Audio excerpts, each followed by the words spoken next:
అదే RTV app వార్తల్ని క్షణాల్లో చదివే అవకాశం ఉంటుంది. ఒక న్యూస్ పేపర్, ఒక టెలివిజన్ ఛానల్ మీ చేతుల్లో ఎప్పుడూ ఉంటాయి.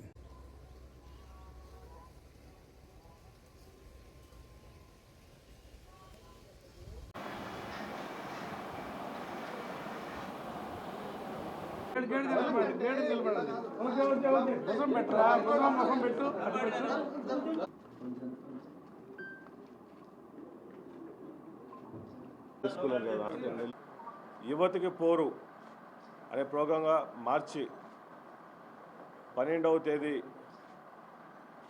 ఒంగోలులో Nellore bus stand municipal high school నుంచి కలెక్టర్ గారికి ఉదయాన్నే 10 గంటలకి ర్యాలీగా బయలుదేరి కలెక్టర్ గారికి రిప్రజెంటేషన్ చేయడం జరుగుతుంది.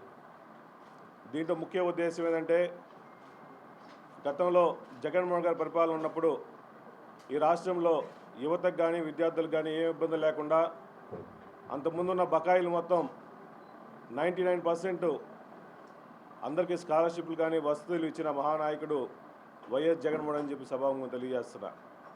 ఈ రాష్ట్రంలో, ఉమ్మడి రాష్ట్రంలో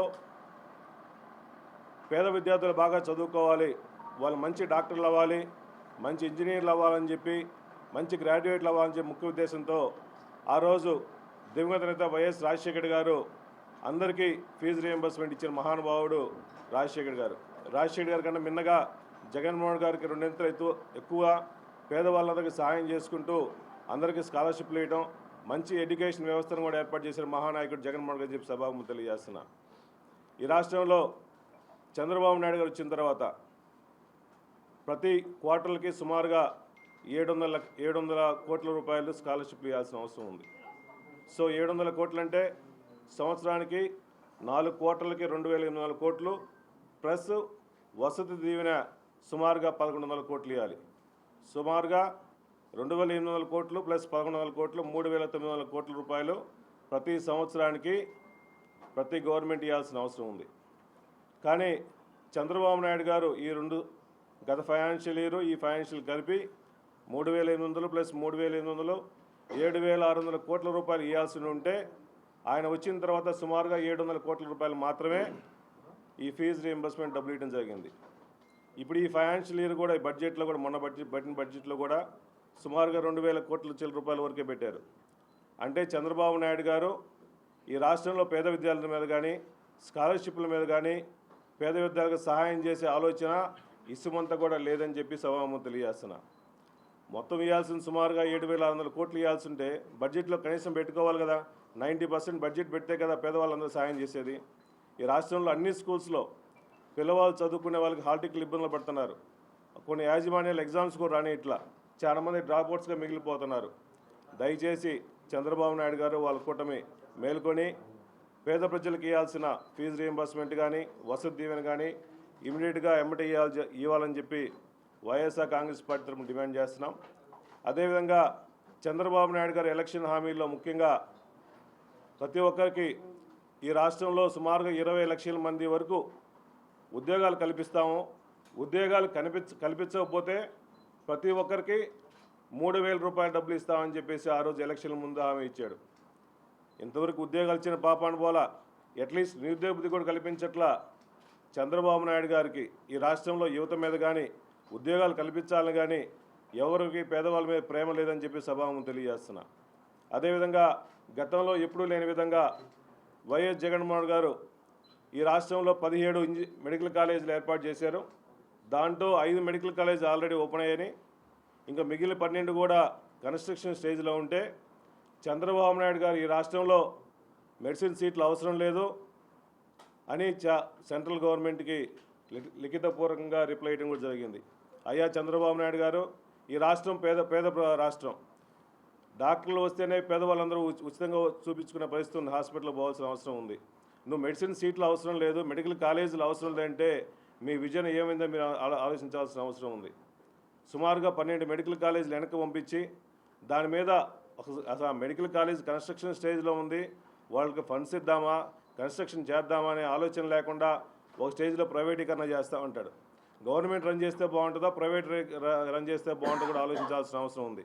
మన ప్రాంతంలో, పశ్చిమ ప్రాంతంలో జగన్మోహన్ గారు మార్కాపురం మండలంలో మార్కాపురం కాన్స్టిట్యున్సీలో హెడ్ క్వార్టర్లో మెడికల్ కాలేజ్ ఏర్పాటు చేశారు. ఆల్మోస్ట్ ఒక ఫ్లోర్ కూడా కంప్లీట్ అవ్వాల్సిన అవసరం ఉంది, కంప్లీట్ అవుతుంది. అందువల్ల దయచేసి మెడికల్ కాలేజ్ వస్తే ఒక మెడికల్ కాలేజ్ సుమారుగా 150 మంది పిల్లలు ప్రతి సంవత్సరం వస్తారు కాబట్టి మన రాష్ట్రానికి కూడా చాలా మంది డాక్టర్లు అవసరం ఉంది కాబట్టి దయచేసి మేల్కొని వాళ్ళందరికీ న్యాయం చేయాల్సిన అవసరం ఉంది. అదేవిధంగా ఎలక్షన్లో చంద్రబాబు నాయుడు గారు ప్రతిరోజు ఎలక్షన్ల గత 2-3 సంవత్సరాల నుంచి కూడా ఈ రాష్ట్రంలో జగన్మోహన్ గారు వచ్చిన పాటనే అప్పులు ఎక్కువ చేస్తున్నారు.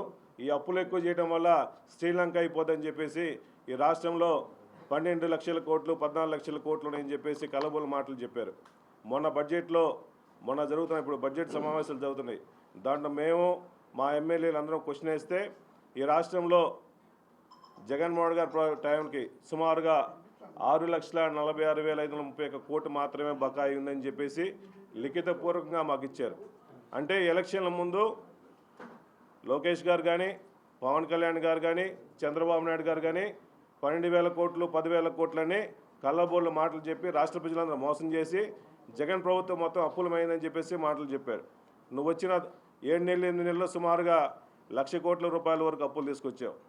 మా ప్రభుత్వంలో ఉన్న అప్పులు 6,46,000 కోట్ల 531. అంతకుముందు మీ ప్రభుత్వంలో సుమారుగా 3 లక్షల కోట్లు మాత్రం అంత బాకీ ఉంది. మేము చేసిన అప్పు చాలా తక్కువ. నువ్వు సంవత్సరం కాకముందే 1,00,000 కోట్లు అప్పు చేసావు. మా నాయకుడు ఈ తీసుకొచ్చిన డబ్బులు సెంట్రల్ గవర్నమెంట్ నుంచి కానీ ఆర్బీఐ నుంచి తీసుకొచ్చిన డబ్బులు మొత్తం ఎవరికి ఇచ్చాడు? ఎలక్షన్ల ముందు ఇచ్చిన హామీలన్నీ పేద ప్రజలకు సహాయం చేయాలని చెప్పేసి వాళ్ళందరికీ ఎలక్షన్ ముందు ఇచ్చిన హామీల ప్రకారం అందరి అకౌంట్లో డబ్బులు వేస్తే నువ్వు ఇచ్చి 1,00,000 కోట్లు అప్పు చేసి ఒక్క పేద ప్రజలకు కూడా నువ్వు ఇచ్చిన హామీ ఒక్కడు కూడా నెరవేర్చలా. సూపర్ 6 చేయలేని చెప్తున్నావు. దయచేసి ఈ రాష్ట్ర ప్రజలందరికీ నువ్వు తీసుకొచ్చిన డబ్బు ఏం చేస్తున్నావు? మీ నాయకులు జోబులు నింపుకుంటున్నారా? మీ కార్యకర్తలు జోబులు నింపుకుంటున్నారా? దయచేసి ప్రజలకు చెప్పాల్సిన అవసరం ఉంది. కాబట్టి మేము ఈ ఫీజు పోర్ మీద గట్టిగా యువత అందరూ కలిసి స్టూడెంట్స్ అందరూ కలిసి ఈ 12వ తేదీ ఉదయాన్నే 10 గంటలకి ర్యాలీగా పోయేసి కలెక్టర్ గారికి రిప్రజెంటేషన్ ఇస్తాము. ఈ కార్యక్రమానికి యువత మొత్తం స్టూడెంట్స్ మొత్తం పాల్గొని ఈ ప్రోగ్రాం జయప్రదం చేయవలసిందిగా కూర్చున్నాము. అదేవిధంగా ఆ రోజు 12వ తేదీ మార్చి 12 పార్టీ ఆవిర్భావ దినోత్సవం కాబట్టి పార్టీ ఆఫీస్లో ఉదయం 10 గంటలకి జెండా ఆవిష్కరణ కార్యక్రమం చేసి నెక్స్ట్ ర్యాలీగా పోయేసి ఈ ఫీజు పోర్ మీద యువత పోరు మీద పోరాటం చేస్తామని చెప్పి మనస్ఫూర్తిగా తెలియజేసుకుంటున్నాం.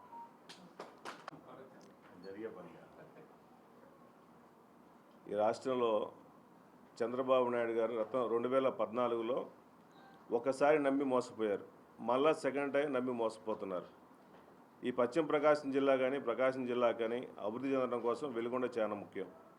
జగన్మోహన్ గారి ప్రభుత్వంలో చాలా వరకు కంప్లీట్ చేస్తున్నాము. 2 టన్నల్స్ కూడా మేమే ఓపెన్ చేస్తున్నాం. మళ్ళీ గవర్నమెంట్ వచ్చింటే ఆర్ఆర్ ప్యాకేజ్ ద్వారా నిర్వాసితులకు మొత్తం ఇల్లు ఏర్పాటు చేసి స్థలాలు ఏర్పాటు చేసి మిగిలిన ఫండ్స్ కూడా ఏర్పాటు చేసి మేము వెలుగొండ కంప్లీట్ చేసేవాళ్ళం. నువ్వు ఈ బడ్జెట్లో 600 కోట్లను పెట్టావు. గత బడ్జెట్లో కూడా పెట్టావు. కానీ ₹1 కూడా ఇలా చంద్రబాబు నాయుడు గారి టైంలో ఈ 9 నెలల్లో 1 సెంటీమీటర్ అన్నా వెలుగొండ కంప్లీట్ చేశారా? చేయలేదు. కలబోలు మాటలు చెప్పి చంద్రబాబు నాయుడు చెప్తున్నారు. వెలుగొండ మళ్ళీ మా టైంకి వస్తే మేము కంప్లీట్ చేస్తాం. చంద్రబాబు నాయుడు గారు ఎప్పుడు వెలుగొండ కట్టించలేదు. ఎప్పుడు శిలాఫలకం వేశారు. రాజశేఖర్ గారు దానికి ఓపెనింగ్ చేశారు. ఆ టైంలో ఓపెనింగ్ అప్పుడు నేను పోయాను. మొన్న second time tunnel opening, first tunnel second tunnel open చేయడానికి జగన్మోహన్ గారు ఉన్నప్పుడు నేను కూడా పోయాను. మేమే కంప్లీట్ చేస్తాం. అది ఎక్కడో శిలాఫలకం వేసుకొని ఎప్పుడో పోయాడు. రాజశేఖర్ గారు దానికి శంకుస్థాపన చేశాను. నేను ఆ రోజు ఫిజికల్గా మా నాన్న మేమందరం అక్కడే ఉన్నాం. 2004 శిలాఫలకానికి రాజశేఖర్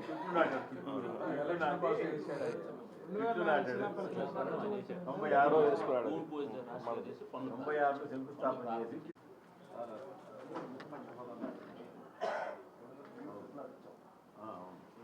ఒక నిమిషం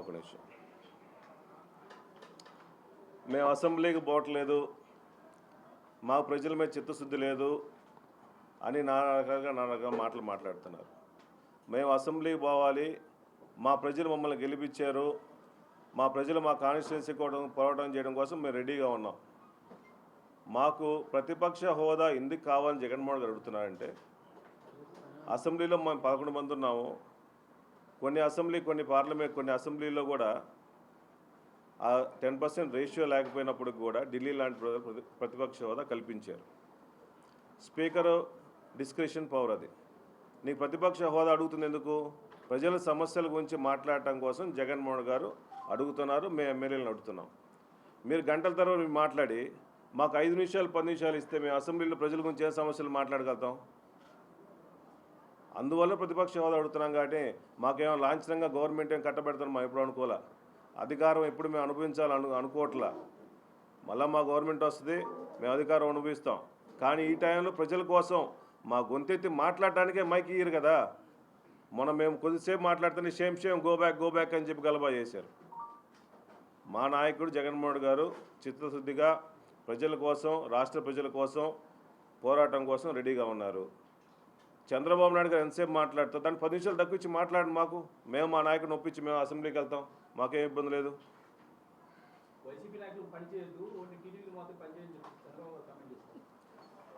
చంద్రబాబు నాయుడు గారు ఇప్పుడే చెప్పాను, ఎలక్షన్ల ముందు ఒక మాట, ఎలక్షన్ల తర్వాత ఒక మాట.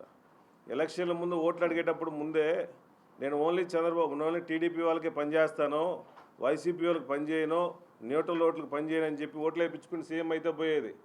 ఆయన సీఎంగా ఉన్న తర్వాత ఒక రాష్ట్రానికి సీఎం, ఇర్రెగ్యులర్ ఆఫ్ పార్టీసు ఏ పార్టీలు ఉన్నా ఏ క్యాస్ట్ డిస్క్రిప్షన్ లేకుండా ఆయన ప్రమాణ స్వీకారం చేసేప్పుడు అందరినీ సమానంగా చూసుకుంటామని చెప్పేసి ప్రమాణ స్వీకారం చేశాడు.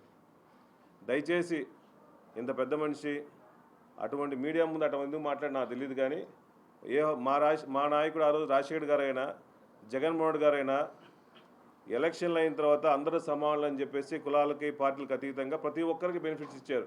టీడీపీ లేదు, బీజేపీ లేదు, సిపిఎం లేదు, సిపిఐ లేదు, ప్రతి ఒక్కరికి, వైసీపీ నాయకులు కాదు అందరికీ సమానంగా అర్హులైన ప్రతి ఒక్కరందరికీ పథకాలు ఇచ్చాడు.